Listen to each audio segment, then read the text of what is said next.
Snyderbros, also known as man babies, are unable to cope with what James Gunn is doing over at the DCU, and I'm here for it.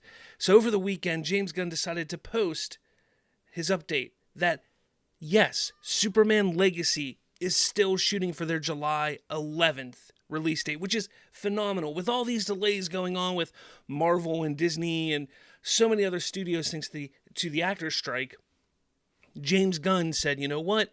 Let's let everybody know that we are still on track for July 11th, 2025 for Superman Legacy. He goes, thanks to the efforts of our talented crew who never lost faith during the longest strikes in Hollywood history and who never let their foot off the pedal, continuing to barrel forward, creating the most amazing character and set designs I've seen in my entire career.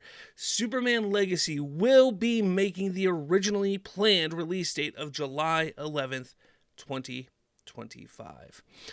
And believe it or not, people are mad about this. They're mad. And it's not because Superman Legacy is coming out. It's about something stupid like the font. This is how they're coping with not having the Snyderverse continue. They have to attack James Gunn any way they can. And in this instance, they're attacking him because of the font that he is using for Superman Legacy and the little bit of marketing they're doing right now. You know, you have someone like Neil Woods here who goes, I hope this fails to embarrassing levels because that is what you, Warner Brothers, and its real DC fans or real fans deserve. Vote with your wallet. It's idiotic. I say constantly, why do you want something to fail? Something that you love, a brand, a franchise that you love, why do you want to see it fail? It makes no sense. For all intents and purposes, let's just say you hate James Gunn 100%. Let's say I hated James Gunn. That doesn't mean I would want his films to fail in the DC franchise. I want them to be successful. I want them to be good. I want them to be exciting. I want to go watch them. I don't care if he's a complete asshole. I want a good movie. Now, granted, if they start adding in a bunch of this leftist politics and this woke agenda, then I'm going to be kind of pissed off and I probably won't go see it. But as long as they leave that crap out, I'm going to watch this movie in hopes that it's good. And it doesn't matter who. It doesn't matter who's directing it, who is behind it. This whole idea that you think, oh, if we boycott or we don't go see James Gunn's movie, we're going to get the Snyderverse back. It's idiotic. It's dumb.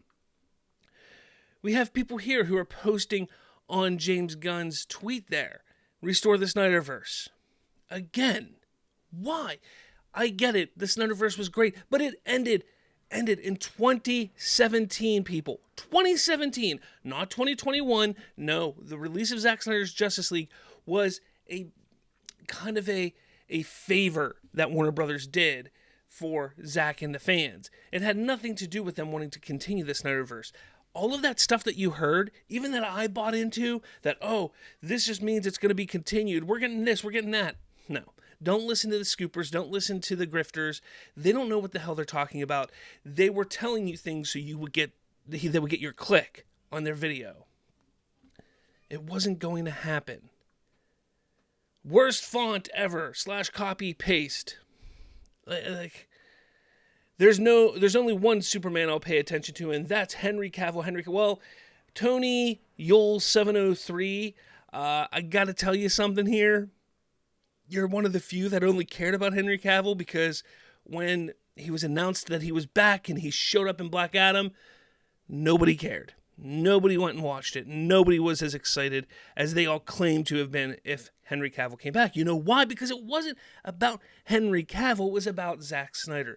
They wanted Zack Snyder's Superman, not Henry Cavill's Superman. And that's just the truth.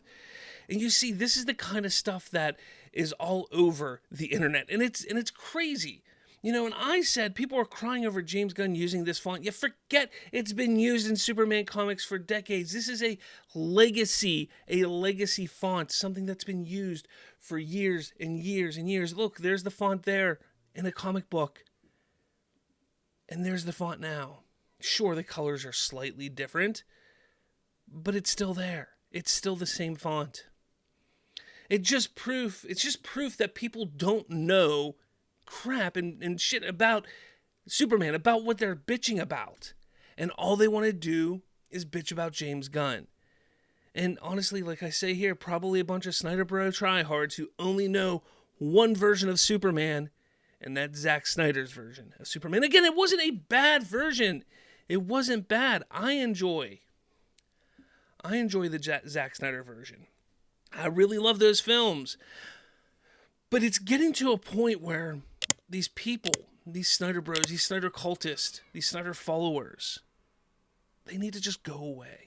They need to go away. Let this play out. It's not what you're whining, you're crying, you're bitching is not going to change anything. You should hope for the best. Yes, Henry Cavill's Superman, Man of Steel, in my opinion, is a masterpiece. It is a great, great movie.